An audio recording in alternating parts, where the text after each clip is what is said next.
咳嗽无痰怎么办？医生说，咳嗽分寒热，补虚生津救肺，效果好。有一些咳嗽的朋友，他很特殊，干咳嗽没有痰，这种情况老杨叫做热咳热痰。我给学生讲课常说到，经方中医看病好大程度是在调病的寒热，因为我们看病的6要素，定病位定在表里，定病性定的是寒热，定病态定的是虚实，这6个字表里虚实寒热叫做诊病6要素。我们诊断出这个事儿来，就是要找准病根儿，断病位、病态、病性。其中调理病的寒热至关重要。我身上有个寒热平衡了，就不会出什么问题。另外，我是寒症要用热药温治，我要是热症要用凉药清治。这个东西要把握错了，可就糟糕了。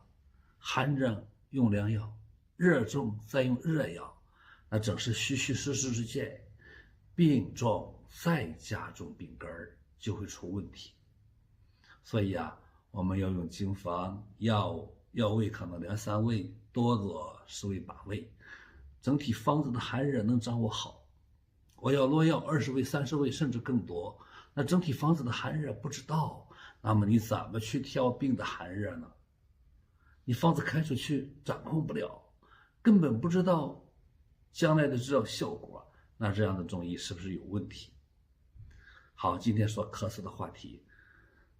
咳嗽的问题怎么去诊治？一是看你咳嗽病根是表症伤寒，是表症中风病根下的咳喘痰，这个涉及到用麻黄类方子解表，还是用桂枝类方子解表的一个重大问题。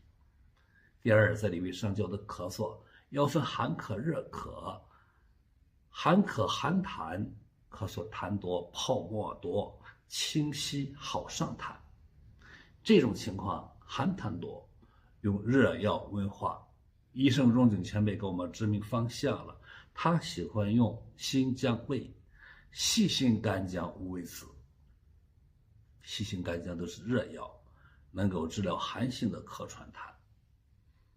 与之对应的是热咳热痰，那么这样的朋友咳嗽没有痰，或者痰很粘稠黄，上不来痰，上一点痰就很舒服，常常伴有口干心烦失眠手足热甚至大便干的热象，这种情况叫热咳热痰。大家看它整个都是津虚造成的非常干燥，所以拼命咳嗽要上点痰叫它舒服。第二，伴有一些表位的津虚就手足热，上焦津虚就手虚热、口苦口干等症状。津液不足就不能润燥通便，所以大便就干。针对这个情况，给大家说一个方子最常用了：主叶、前后石膏、麦冬、粳米、人参，还有甘草。你看这几味药叫主叶石膏汤，主要是用的主叶跟石膏，主叶跟石膏前胡来治热咳，剩下的都是补津液、补津虚、救肺燥的一些药。朋友们，咳嗽难治，医生都知道，所以都说内不知窗外不知选，你按照我的思路来处理，治疗效果大大的提高。朋友们，学到知识了吗？再见。